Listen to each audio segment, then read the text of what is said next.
even though I have a little problem with the fine art definition, but we'll talk about that during the talk. Before doing that, in what feels almost like a lifetime ago, I was a musician. I played the flute, classical music, and thanks to the flute, I traveled the world, and I ended up in Istanbul, where I got a university job there. And this is important because that's where I actually started working as a photographer. First, I started photographing people and musicians and artists, because those were the people that I had handy, so to speak, the people that I were in my circle, and so whenever they needed images, pretty much I obliged, and so I started working professionally as a photographer like that. And at the same time, living in Istanbul, I did a lot of street photography. Istanbul is a fantastic city for that. If you enjoy doing street photography, there is, I don't want to say there isn't any better place in the world, but it's one of the greatest places, because life in the street is extremely active, and there is a lot of action and a lot to photograph, and a lot of interesting stuff happening pretty much as soon as you open the door, and then you go you go out in the streets. You start seeing like a theater and or a movie scene unfolding in front of you, and so I enjoy doing that. To give you a quick idea of the kind of work I used to do, let me see if I can share this.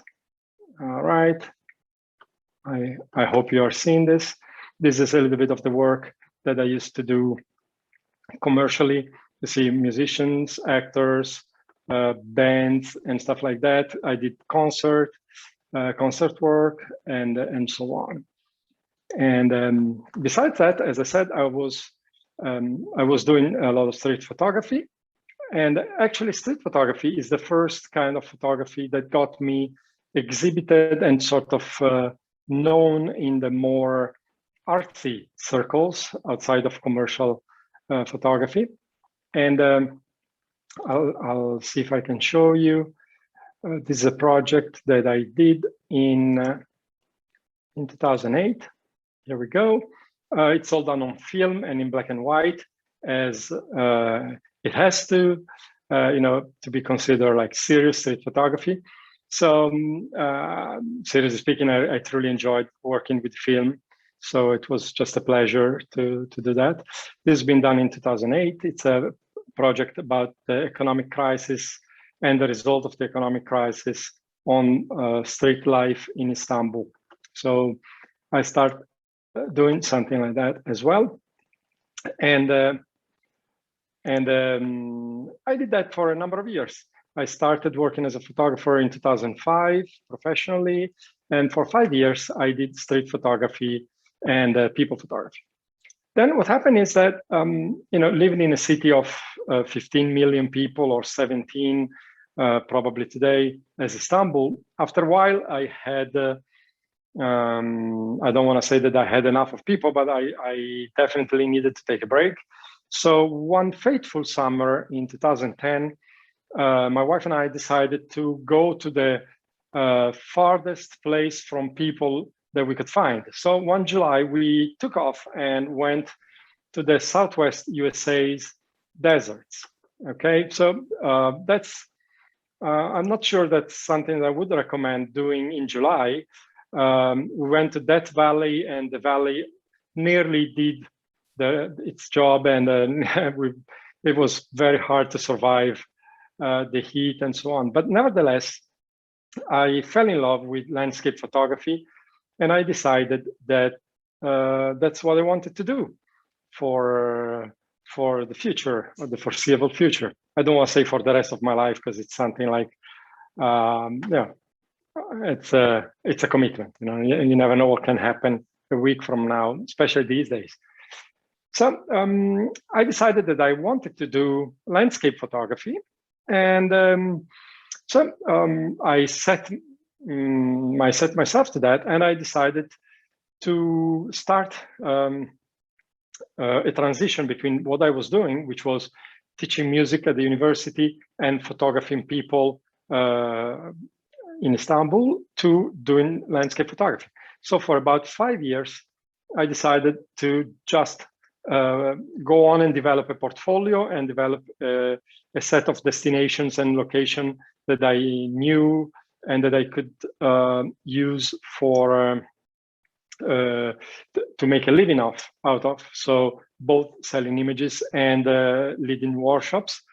And so we dedicated like 4 or 5 years to develop the business. And in 2015, we transitioned and we I became a full-time landscape photographer, fine art landscape photographer. And I always say we, because we are doing this, my wife and I, all together all the time. So it's for me, it's natural to say we. But even though technically I'm the one that takes the photos, she's incredibly supportive, and she does all the preparation for my trips and so on. So shout out to my wife Zeynep, who's probably listening right now if she didn't had enough already and she just left. I don't know. And so we started doing that. And actually, the first destination that I went to for workshops was Scotland, the Isle of Skye and the Isle of Arran, which I both love very much. But before that, I mentioned at the beginning of the talk that fine art landscape photography or fine art photography, it's a definition that I find a little, I don't know, maybe too grand, so to speak. I rather consider myself an interpreter. So to me, the landscape that I have in front of me, to draw an analogy with music, the landscape is the score and my photographs are the interpretation or the performance. Ansel Adams, who also was a pianist, famously said, the negative is the score and the print is the performance. Nowadays, I don't use negatives, so the print is digital and it cannot be as flexible as Ansel in the darkroom. But to me, seriously, the more than the negative is the scene in front of me, who's the score. So I do not create the scenes that I photograph, like, for instance, a fine art studio photographer would do, you know, like Natura Morta or object photographer or product photographers. I don't create my own set, or people, studio photographers. I just find the set in front of me, and I have to interpret the scene through my eyes, through my experience, and through my camera. And therefore, I'd rather consider myself as an interpreter and my photographs as the final interpretation and performance. The idea for me is to try and transmit to the viewers not the reality of the scene, if anything like that would be possible, but more of my feelings, my emotions that I felt when I was there, and my view of the scene. Nevertheless, I don't. I set myself some very, very clear red lines that I do not cross when I photograph. So for me, my photographic style, if I have one, is based on pure photography, on pure photographic craftsmanship, and not on digital wizardry. So I do not replace skies. I do not composite photos. I do not merge HDR things. I don't even focus stack. All my images are single shots, and all my images are done in camera. The extent of my digital post-processing is enhancing what I've seen for my color images, cleaning the images from dust bunnies or garbage or little stones and stuff that maybe get in the way of my composition and that I couldn't remove by just composing differently in the field. But other than that, it's all single shots. And for my black and white work, which is a large part of what I do and a part of what I do that I truly love, for that, the extent of my digital post-processing is obviously the black and white conversion.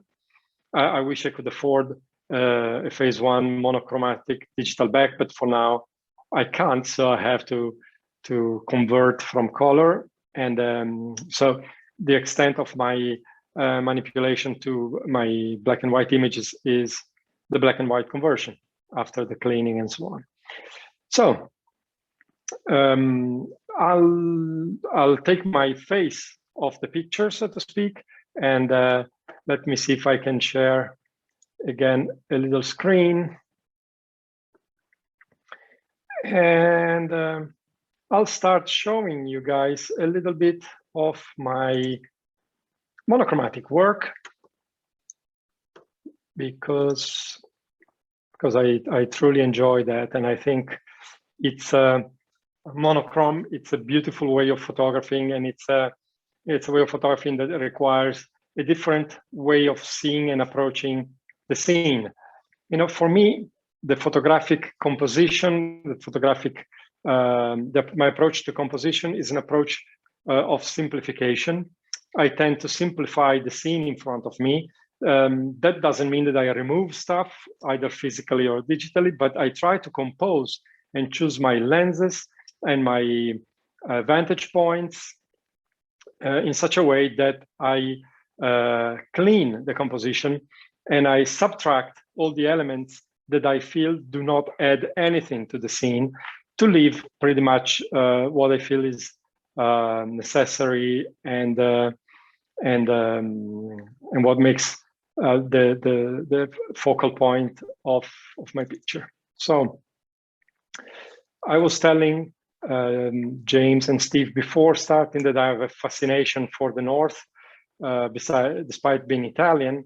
So a large part of the work you're going to see comes from Northern Europe, either Iceland or Scotland. Even when I go to Spain, I go to the northern coast of Spain, which is north enough compared to Andalusia and so on, because the Atlantic has a different climate and a different look, and the light looks different. So this first image, this first image that you're seeing now has been shot in Iceland, and it's a long exposure, as you can see. And long exposures are another of the tools that I use often. And I use long exposures as a means to simplify composition.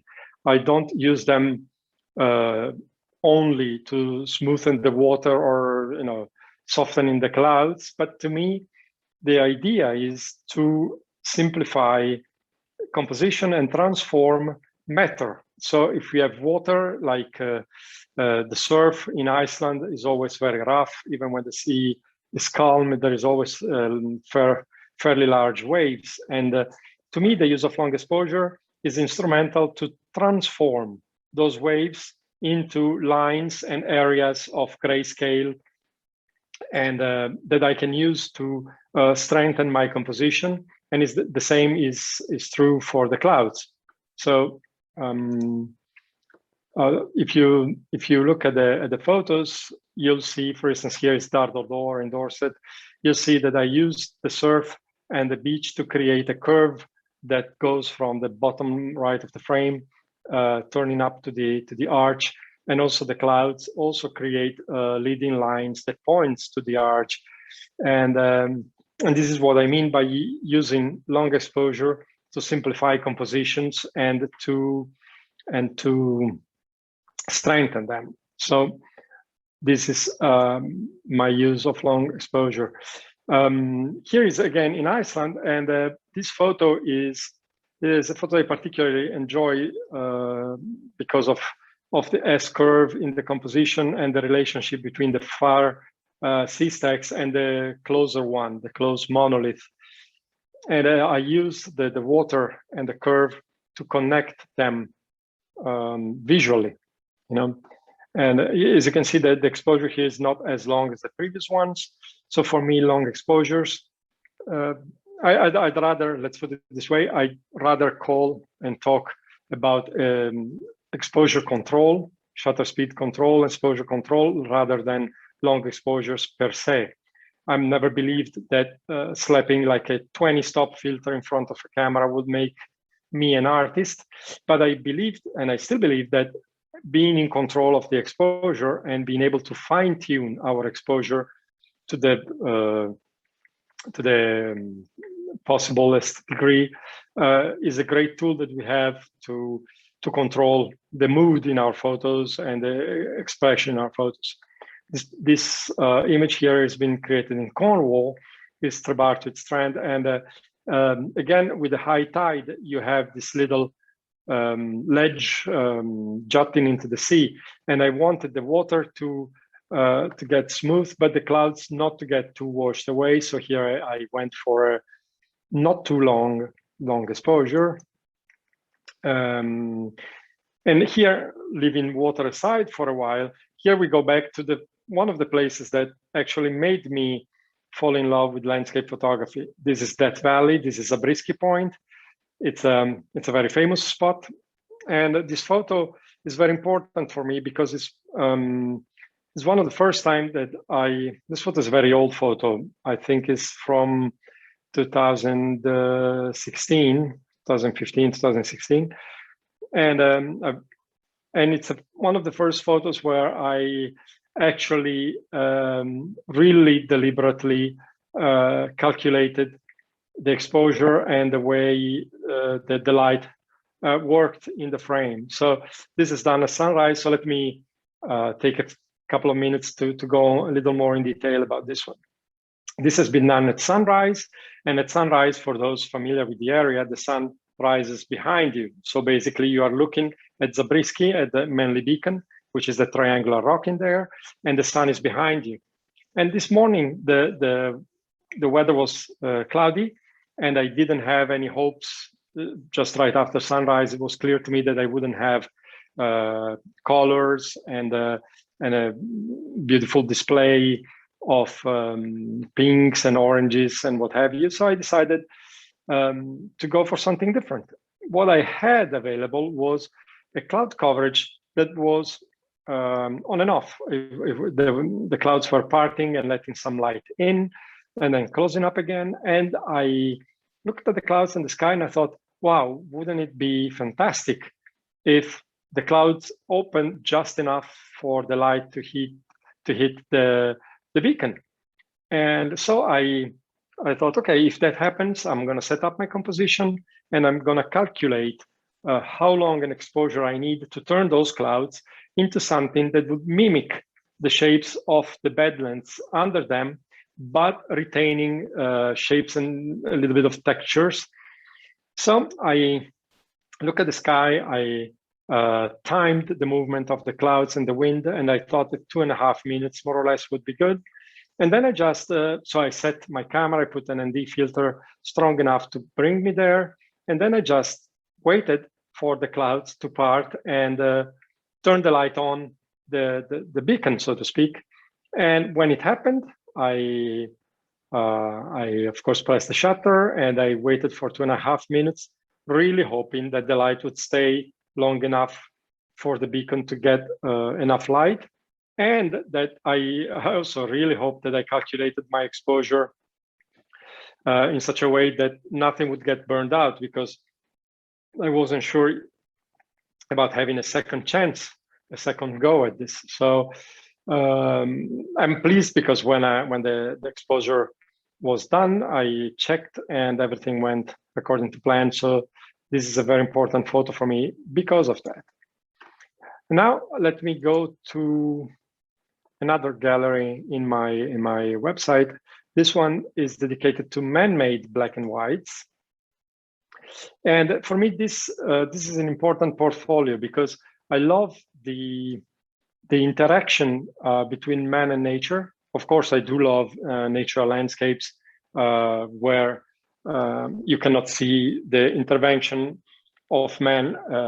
By all means, I love that. But I also enjoy very much to see how we as human helped shaping the landscape. for better or worse, because sometimes we do a great job, sometimes we do not, as we all know. But I like to explore that relationship. And as James hinted at the beginning, my work pretty much all revolves around the concept of time. And so that's one other reason for me to use long exposures, because long exposures allow me to give an idea of the passing of time in a still image, which is something that I love to do and use for the purpose of dramatization, so to speak. So this photo, for all you UK guys in the audience, this will be a very familiar location probably. This is in Cornwall.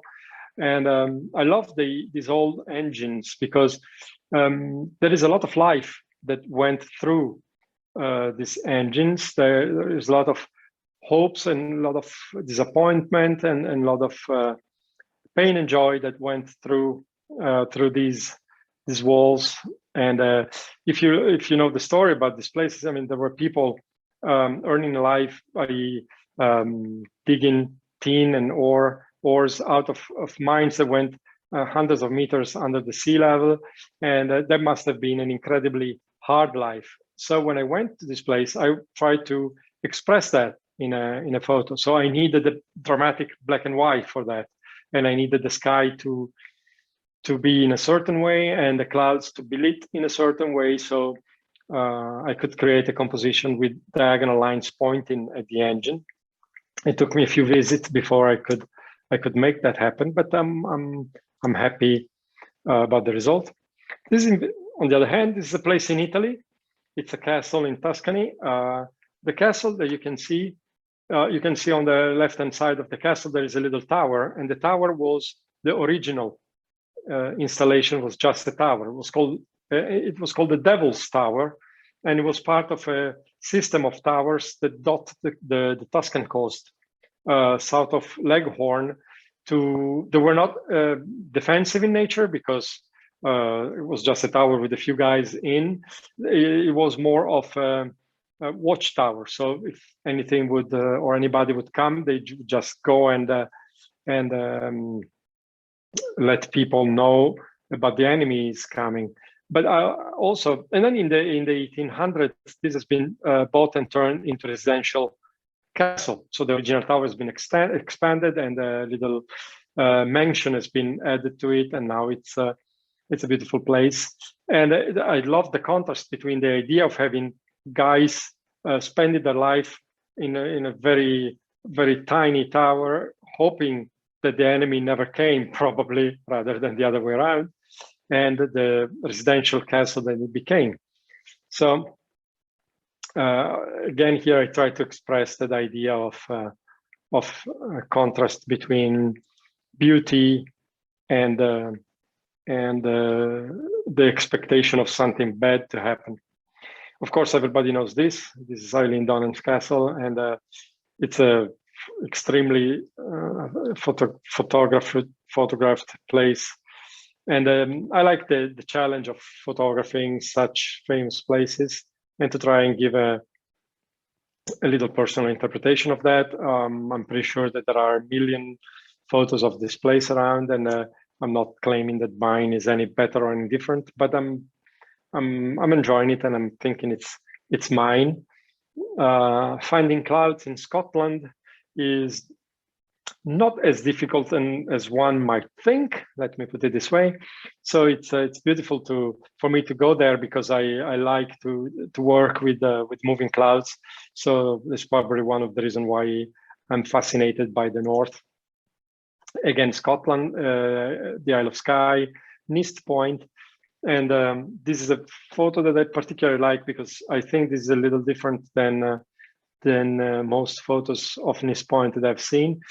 And this introduces a topic that, even if briefly, I'd like to touch on tonight, and is the topic of photographing very iconic and very famous and very photographed location. We have seen Zabriskie Point, we have seen Eileen Donan, and now Nist Point.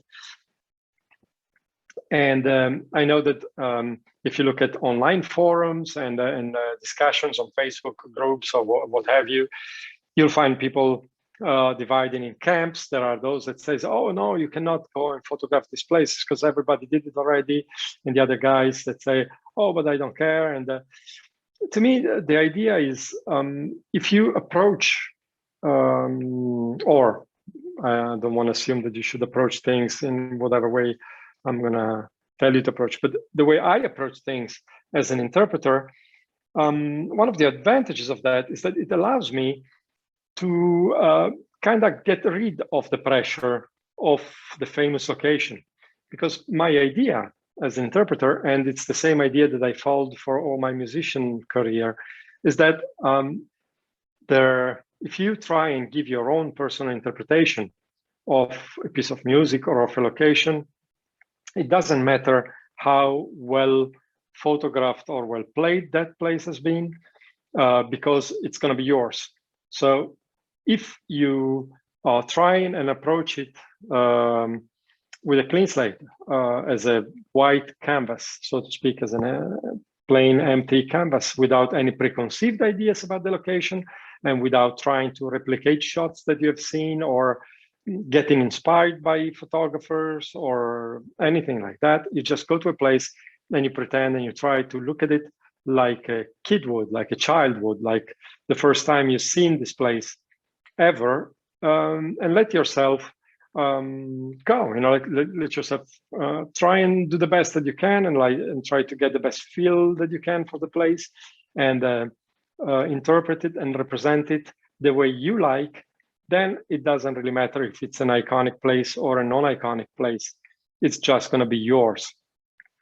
And following this this motto and this way of approaching location, for me, it's extremely interesting and beautiful to photograph famous locations. Because you know what? Famous locations and iconic locations are famous and iconic for a reason. Most likely because they are, in fact, spectacular and beautiful. So why should I deprive myself of the possibility of giving my own version and my own interpretation of a place seen through my own eyes, only because somebody else did it before me? Not to mention that there is no guarantee that if you go to an unknown place, you create a masterpiece, So there you go. This is okay again in Dorset. This is an old pier in Swanage. I like to put these old ruins to a good use in a photograph. Many photographers or many people, when they look at photographers, they think we have a fascination for decay and ruin, and it's probably true. At least it is for me. I like philosophically to approach these places as and thinking about the life that they've seen and the people that have walked on, and the stories that have passed on that pier before it collapsed. This place, on the other hand, and then we'll move to a different kind of photography, but this place it's a place that I particularly like, and this is actually a not so known place. This is Comacchio. It's an area in Italy, at the close to the delta of the River Po, and you have all these areas that used to be swamps and lagoons and have been dried throughout the centuries, and the waters have been managed. So the area is full of dams and levees and water pumps and so on, and all that system has been put to good use for fishing. So they devised really clever ways of bringing the fish in and out of these places using tides and the water coming in and out.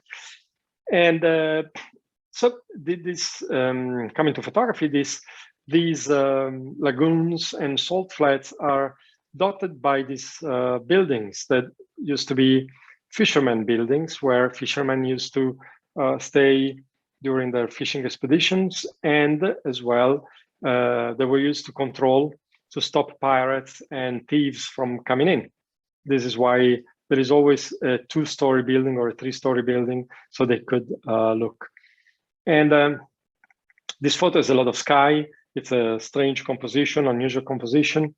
And but I like to play with that. I like to go off the reservation, so to speak, when it comes to breaking compositional rules.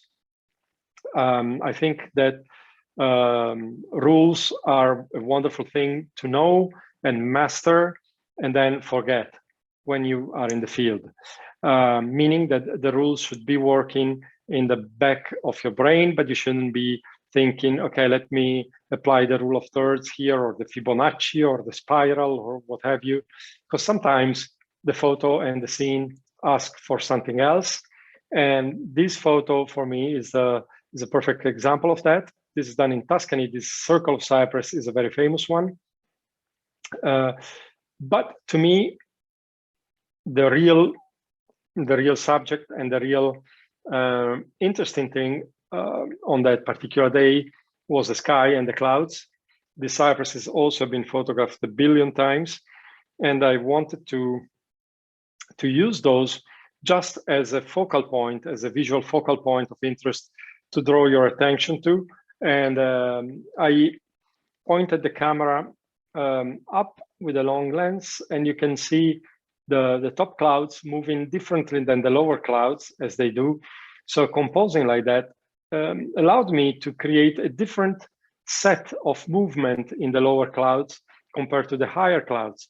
So I thought that this photo needed, just a photo of clouds, it's okay, but it's not too compelling for me. So I needed a little focal point, and I placed the cypresses very low and on the corner. So you have diagonal line, an implied diagonal line going from top left to bottom right. And if I would have composed with the rule of thirds here, I would have totally killed the image. So I'm pretty proud of this photo. Whether you like it or not is a totally different business, of course, but I'm proud of it because I like to break the rules. And if I can do that in a meaningful way and with results, why not? So let's now move away from black and white, bring some colors into our life back, and we'll move to the seashore. I mentioned that I have a fascination for the north, for the northern landscapes and the north of Europe, and I also have a fascination for water and the ocean in particular. Maybe it's because I was born in Italy and I was very used to the Mediterranean.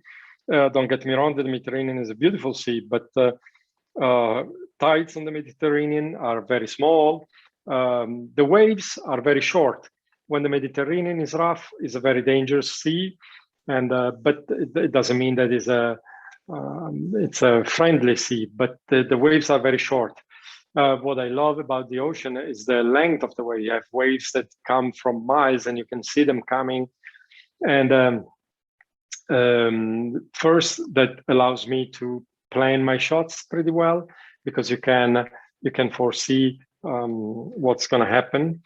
And second, the quality of the moving water is different, and I like that. And I, of course, love the Atlantic skies, which to me are incredibly beautiful and inspiring.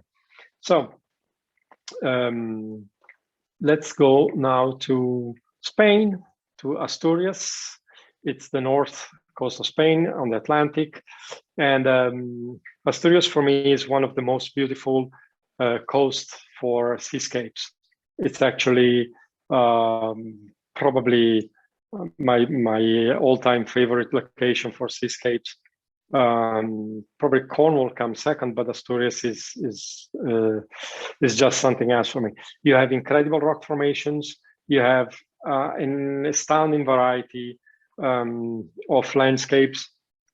The tide does an incredible job in changing things, and the sky is just beautiful. And in this place, this is Playa de Guayurua, and you have these fin-shaped sea stacks that are just amazing. And on this particular morning, we had this spectacular sunrise, something that you rarely see on those coasts. And this brings me to a little note about what I said at the beginning. I don't replace skies. I don't manipulate my photos exceedingly. So to get this photo, I really need to go there and find that sunrise. So for one time that I found that, there are tens of times, dozens of times that I went there and came back with the, let's say, less impressive image. So it takes a lot of time and effort and commitment to do that doing single shots. This is Holywell Bay in Cornwall. As I said, probably my second favorite location for seascape photography. And it's another pretty amazing sunset. It's another great place for playing with the tides. When the tides are in, the beach looks totally different. When the tides are out, it's a different scene altogether. And it's just beautiful. The shape of those two little islets is spectacular. It looks like an axe fall off the sky and chopped that island in two. And it's beautiful. This is again Iceland. This is the same place that we saw in a black and white photo that we saw before, except this is in color, of course, and it's a totally different day. Again, I compose in camera and I filter in camera. So I use grad ND filters to manage the sky. I don't do multiple exposure and HDR. So to do this photo, I used a grad ND, a little polarizer, and an ND filter to lengthen the exposure, to control the exposure. And as far as the image ratio, I wanted to use this image to talk about that just for a quick second. I found, I see a lot of photos, of course. Every day I see hundreds of photos. And plus I judge competitions, I do portfolio readings. So I see a lot and lots of images. And I often see images coming to me in the image ratio that the camera told the photographer to use. So if you use a regular, so to speak, a 35mm DSLR, you're gonna have a 3:2 photo coming out of that. If you use a micro four third or a medium format camera, you're gonna have 4:3. And if you use film and use an old Hasselblad, you're gonna have 1:1 and so on. But the word doesn't normally or doesn't always fit in the image ratio that your camera forces you to use. So what I try to do at the time of shooting when I compose is imagining how the photo would look on a different image ratio, or the composition would look in a different image ratio, and compose accordingly. So for this photo, for instance, I knew I was going for a panoramic format. So when I see that happen, I don't claim that I see exactly 2:1, or I see exactly 16:9 or 5:4, because that would be fairly unbelievable, and you would be right in not believing that. But I do crop all the time only according to fixed image ratios. I never crop freely. So I always crop 4:3, 5:4, 16:9, 2:1, 1:1, and so on. This, in time, after many years of doing so, sort of like trained my eye to look and see a scene in those formats. Plus, I recommend you do that because it keeps you, it makes it much easier for you to frame and print and mat your images, because your printer and your framer will charge you a lot of money if you had them use strange image ratios. So again, Iceland, and again my beloved Asturias. This is a fantastic sea arch, an incredible sea arch, and one that I love to use those rocks in the foreground to compose. And if you looked at the scene, this is a nice way for is a nice way to use a foreground and to trick and to do visual tricks when you photograph. So the idea is, when you look at this, you would think that there is sort of a little bay with the arch, but actually the right-hand side of the image, there is on the right-hand side of the image, there is a little canyon, so to speak, going in for quite a bit, but I composed going low in such a way that the composition look more compact and more organized, you know. So I love to do this kind of tricks and make scenes look in a way that they don't look in reality, sort of visually tricking the audience, you know. And this image is again back to Scotland and to the Isle of Skye, and this is Elgol.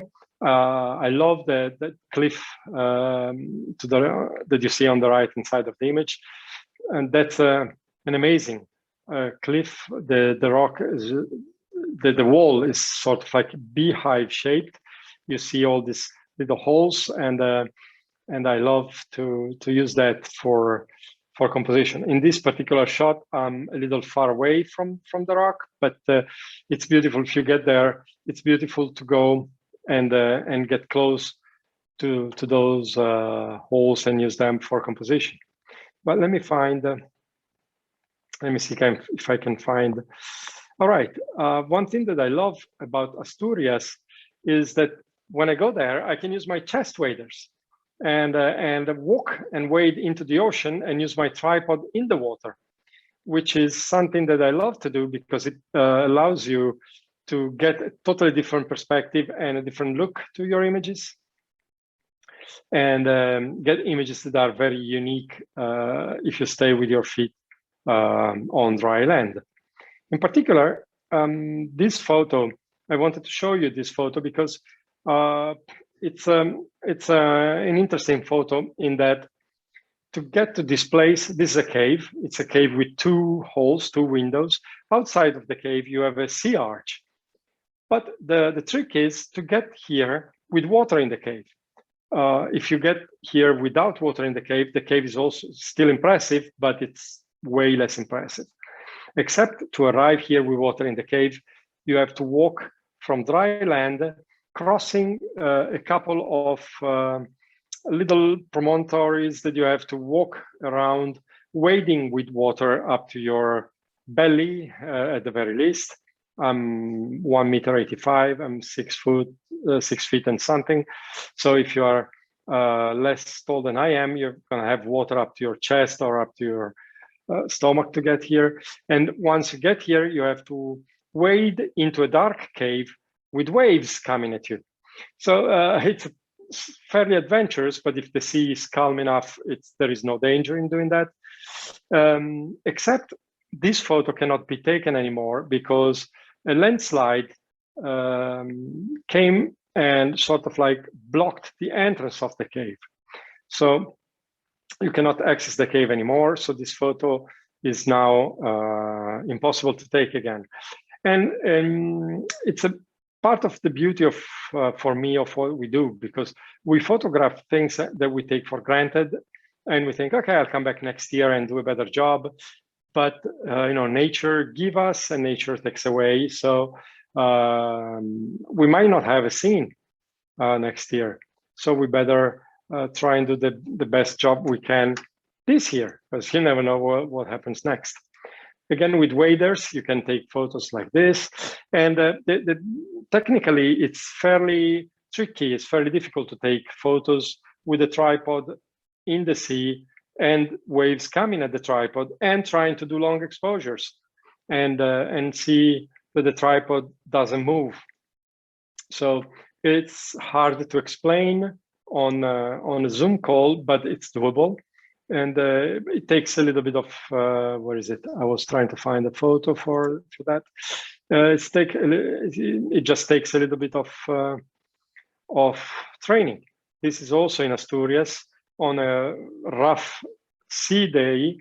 You can see that because you can see the size of the surf area that got turned into white foam by this long exposure. So you can see the distance, and that distance tells you how rough the surf was.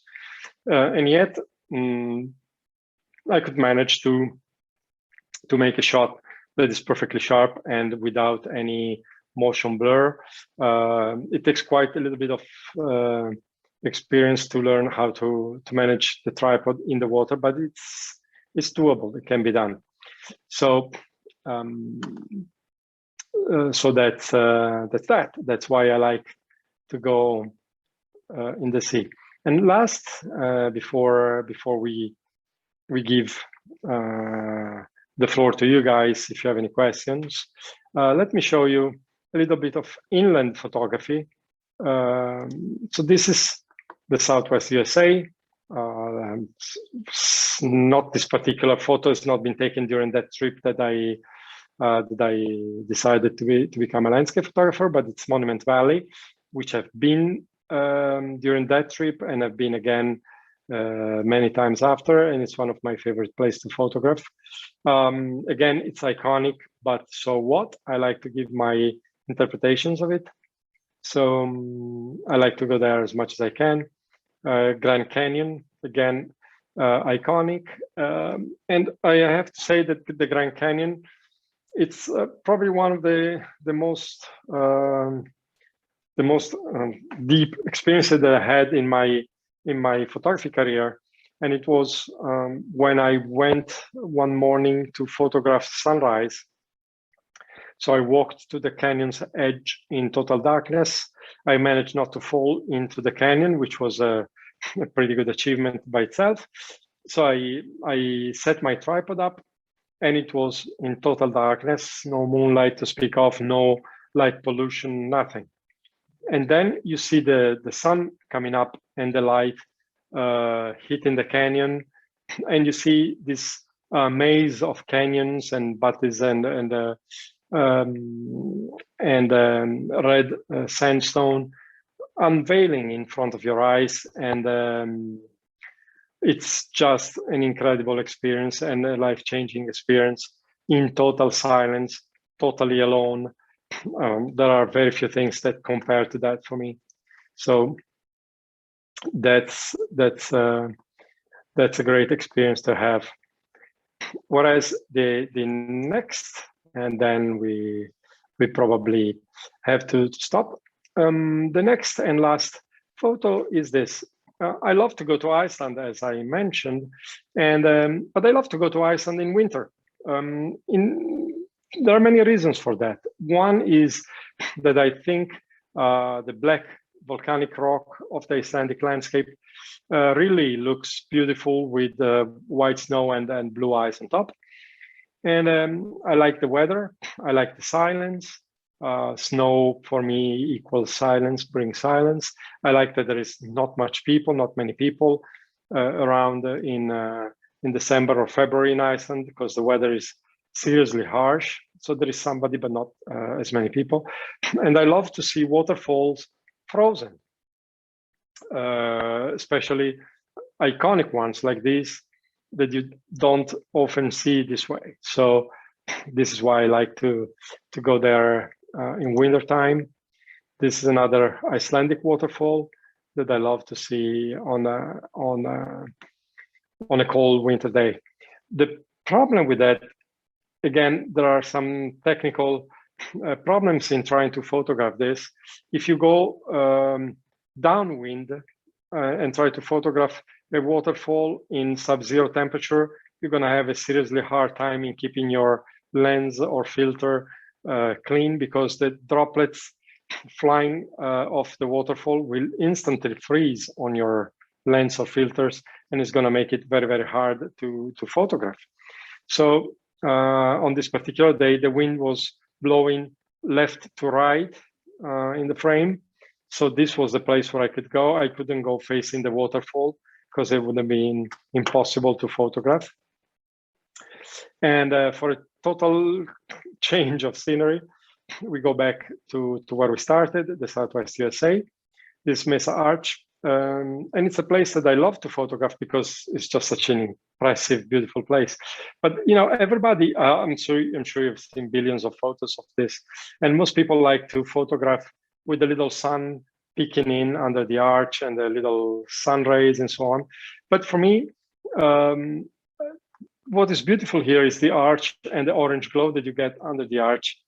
And while it's a little less classic, I like to go on the side of the arch and get it from an angle.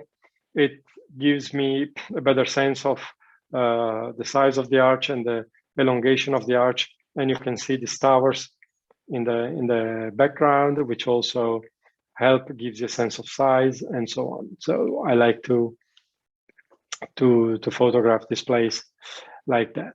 All right, so I think we took a little tour in my black and white photography, in my color photography, and we had I touched on a couple of technical topics, a couple of compositional topics, and philosophical topics.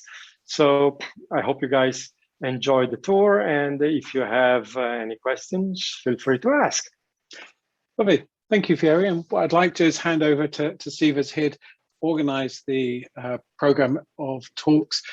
To Phil, we've got one question so far, but now hopefully anyone can put on the chat questions that Steve can ask you. Steve. Yeah, so we had a question from Paul Burwood and from me as well, in fact, because how do you keep your tripod so still in the rough seas? Are you using spikes, or what are you doing to try and keep it as tight as possible, as still as possible? All right, so yes, that's a tricky one. Yeah, no, I don't use spikes. So basically, when you wade into the sea, you have two possible situations, more or less. One is rocky underfoot, and the other one is sandy underfoot. So if you have rocks, it's way easier for the tripod to stay still, but the disadvantage is that waves will move the tripod very easily.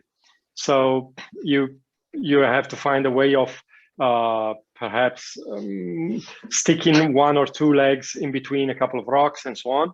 But then I push the tripod down under the head. So I don't push the camera, I don't push the camera and the bracket connection. I use the Arca Swiss P0 ball head, which has the advantage of having the stem backwards. So the ball is actually on top. And this allows you to have the tripod, the plate of the tripod, with sort of like a stem coming off it, and the ball is here. So you can slide your hand under it, and you are able to push it down and keep it down. So that helps. Whereas when you are working on sandy underfoot, the problem with that is every wave will make your tripod sink a little bit. All right, as we know, when you just go to the sea, if you stay with your feet in the sand, you basically every wave lets you cause you to sink a little bit. But the beauty of that is that if you let your tripod sink enough before starting to photograph, then it doesn't move anymore. There is only so much that it can sink before it finds steady ground, and the sand that actually surrounds it by the time it's sank 1 foot or 10, 15 centimeters or something like that, a few inches in the sand, will keep it steady enough for a long exposure, and also pushing it down helps. So it's actually pretty, it sounds easy. It's slightly more complicated to do, but it's not impossible. And I'm not saying that it's the most difficult thing ever. It's just take a little getting used to it. The hard part, rather than that, is that you have to go in the sea fully ready. So you cannot change lenses, because you risk sea spray to come into your camera, if you remove your lens.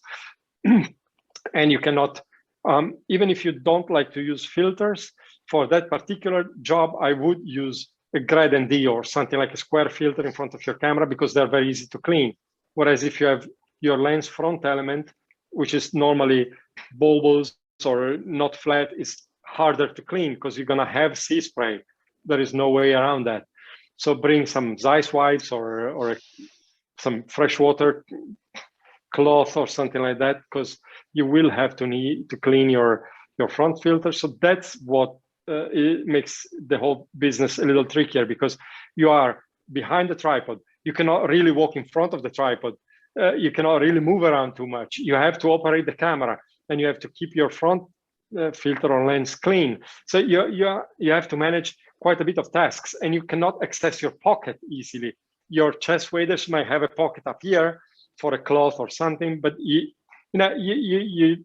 have to have everything well organized and be just ready to go in. And if you need to change anything, you have to walk out, remove everything. You don't want to leave your tripod in the water, because without you holding it, it's not going to end well. So it's a little tricky, but it can be done. It's fun, actually. I have a lot of fun. That's an interesting point about the spray from the ice on the waterfalls and icing, because I've been there, and even just taking a waterfall shot in the normal weather is difficult because the spray gets everywhere. It makes it really hard. Yeah. And we have another question from Gladys, and she's saying you were talking about using filters. I know that you're a high-tech ambassador. So do you use grad NDs and tints at the same time, or is it mainly grads, or how do you combine your filters? Or? Well, for the record, I'm not a Format High-Tech ambassador anymore since last March. So I'd rather be clear on that. I don't want people to assume that I'm talking for Format High-Tech while I'm not. So, and yes, I do combine filters. I normally have a polarizer on my lenses. I use filter holder ring. I leave it permanently attached to each of my lens, so I don't have to remove it and put it on the next lens when I change lenses, because it's a pain to do, especially if the weather is very cold and you cannot do that with gloves, and it's hard. So I rather have one ring on each lens. And on my longer lenses, I do have a polarizer. On my wide angles, I have a ring without a polarizer. So the polarizer is pretty much on the lens or not on the lens. Then I put my filter holder on, and if I need to do a long exposure or a not so long exposure, but one that still needs like a 3-stop grad or something like that, I put that on, and then I put a grad ND. So I have an ND filter, sorry, 3-stop ND for the exposure maybe, and then a grad. I use soft grads. I don't use hard grads pretty much ever, because I think that soft grads are more flexible in use. Even if you have a flat horizon, I really don't like the harsh transition of the hard grad. I prefer the soft transition of the soft grad. And I prefer to use, and let's put it this way, I use different strength grad filters, not according to the amount of darkening that I want to do, but more to manage the degree of darkening. Because if you have let's say a 5-stop grad, in that amount of space goes from transparent to 5-stop, right? But if you have a 3-stop grad, you have from transparent to 3-stop. But the 5-stop grad will eventually get to 3 stops at some point in between 0 and 5, right? So if you need a harsh transition, or if you have a little sky, you can use a 5-stop to mimic a 3-stop with a shorter transition. And if you need a smoother transition, you can use a 3-stop, but then you need more sky for that. So because you need more room, you know what I mean, for the transition to have some effect. So it depends on the scene, but I carry a lot of grad NDs, not because I actually need 5-stop, 4-stop, 3-stop, and 2-stops, but because that allows me more flexibility in the use of the filter, if that makes sense. Yeah, it does, yeah. And Alan Brucefield was also asking, staying on the gear stick, what kind of cameras to use. I know you've been Leica and you've been Hasselblad, and I know you use the phase 1 stuff. So is there any preferred, or have you kind of moved to different ones, or do you carry different ones for different things? Or I used Leica as an ambassador back in the day. Then I used Hasselblad as myself for a couple of years, and now I moved to Phase One again as an ambassador. And I use Phase One exclusively for my landscape work because I think it's perfect for that. But it's a tech camera. I use the Phase One XT, so I love it because it has shift, and I love to use shift. And the lenses are amazing, of course, and so on. But of course, you cannot shoot handheld, and you cannot shoot anything that moves. You have to be on tripod pretty much. Yeah, you can handhold the XT. It even has a shutter button, but you have to compose on the screen. It's like a medium format, 150 megapixel, sort of like arm's length point and shoot, and it's not my way of working. So for my people work and so on, I have I use rangefinder cameras. I have a Leica M for that I use for the kind of work, and I use also as a sort of like a notebook. So when I need to take quick shots and grab quick shots, I use the Leica M, and these are the two systems that I use. I don't change gear very often if I can. I tend to stick with it for as long as I can, and I don't change system. So I use the Phase One, and it's hard enough to manage one system for me. Maybe I'm old and confused, but I'd rather being very, very thorough with one system than getting confused when moving. When I use a backup camera, is exactly the same as my main camera, so I know what everything is. Which with Phase is very hard because I cannot afford two. So, so I do not have a backup camera at the moment. I have a backup Leica for that, So. And Colin Baff was asking, do you have a favourite lens? I mean, obviously they're going to vary according to the format. A lot of them seem quite wide-angle shots, but there was a few telephotos. So do you have a favourite or a couple of favourite lenses? I do have a favorite focal length, as you said, because talking about different systems, I'm partial to wide angles and ultra wide angles. But as you could see in my photograph, I rarely use a wide angle to get everything in. I mostly use it to play with the relationship between near and far objects and to trick the eye and to create leading lines where there were none, and something like that. So one of my favorite focal length ever was 15 millimeters in 35 millimeters term. And with the Phase that I'm using now, it's a 23, but it's the same field of view pretty much. And so I love 15, I love 21, and I love 28 in the wide angle range. And then I tend to skip the normal. I jump to 75 and 90. I do use 50 occasionally, but I am rather on the wide side or on the short telephoto side of things. Yeah. And you mentioned that you don't do much post-processing. Do you do shadows and levels and all that stuff and cleaning up, but you're not heavily into Photoshop or heavy Lightroom stuff, or? I obviously I know how can that stuff work, and I can do it if I want. But I always try to do as much as my post-processing as I can at the raw stage. So whatever raw converter I use, which is Camera Raw pretty much. I don't use Lightroom. I use Photoshop with Adobe Camera Raw, but it's the same engine, slightly different user interface. And I do as much as I can in there. Two reasons for that. One, that is all non-destructive, and you can just go in and remove a brush or add a radial filter or whatever. And then I go to Photoshop for the finishing touches. I do some cleaning in Lightroom, but most of the cleaning is done in Photoshop because the cleaning tool in Lightroom or Camera Raw are not so great. That's good. So I use the clone and the patch, how's it called, the healing brush in Photoshop. I think they work much better. And then I do, when I'm in Photoshop, I do some final touches. I use a little bit of Nik color effects just for some tonal enhancement, tonal contrast and something like that. And then I use levels, and I use lookup tables in Photoshop.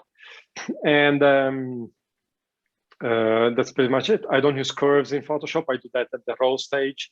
And I do my black and white in Photoshop using Nick Silver FX.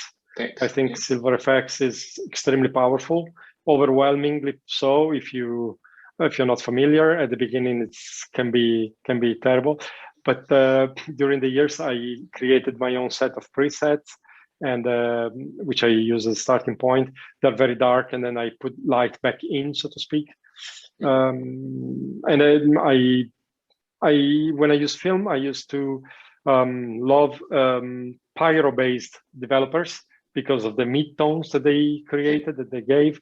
So I use my digital black and white in pretty much similar way. I'm very much into the mid-tones, and I'm trying to make those richer, because I find that a lot of the black and whites that we see around are they lack a little bit in mid-tones. That's my take, at least.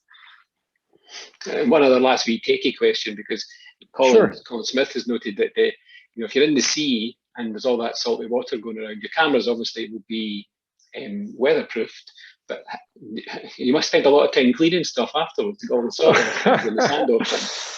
Any special stuff you use for that? Is there a magic sand and salt off stuff? I wish. Well, yeah, I do. Well, the cameras are weatherproof, but if they fall into the ocean, then there is not much I can do about it. So I rather them not to be in the water. To clean stuff, yes, I do. Filters are easy. I just wash them under clean water, under fresh water, and then dry them with a towel in the hotel or something like that. And for cameras, I normally wet a towel, and with a wet towel, I clean the camera, and then I dry it right after with the dry towel, so that the water doesn't have time. I don't, of course, soak. I don't soak the towel, but with a wet towel, I try to clean them from salt spray and so on. But you will notice, for instance, the hot shoe for the Flash's hot shoe. If you have one, that's gonna rust. In my cameras that happens often because of the sea and then stuff like that. It's gonna get corroded or something like that. If you have open metal, it's hard. And the sand, it's a pain because the sand gets in everywhere. So all the little wheels that you use to change your aperture, and they go like it's like, okay, again, and it takes quite a bit to get that sand off.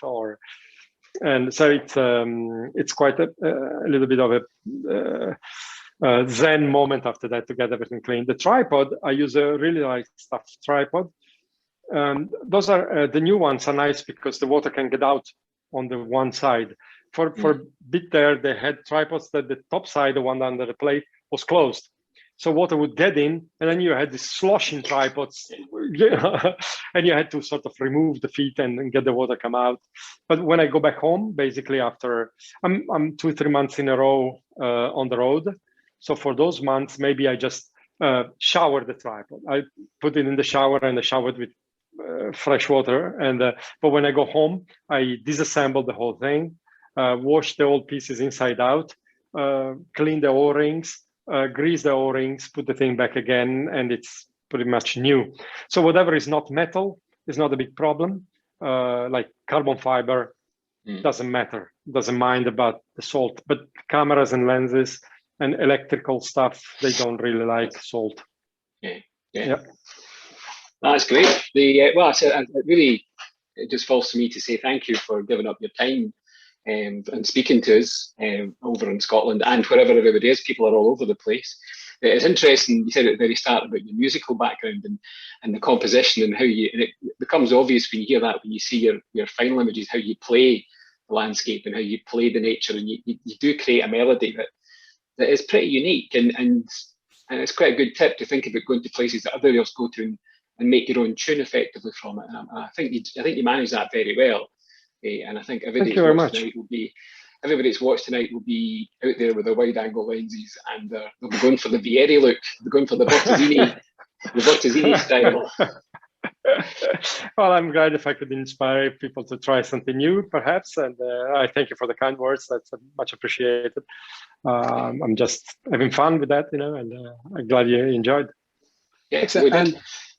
And thank you, Vieri. Thank you, Steve, for organising the first of our talks. You've organised a number of them. And then if I can just do a plug for everyone to see our next talk, which is coming up, which is Kieran Dodd's on the 6th of October. Tickets should now be live. We're basically opening up the tickets as one talk finishes to open them up for the next talk. So that's online from now.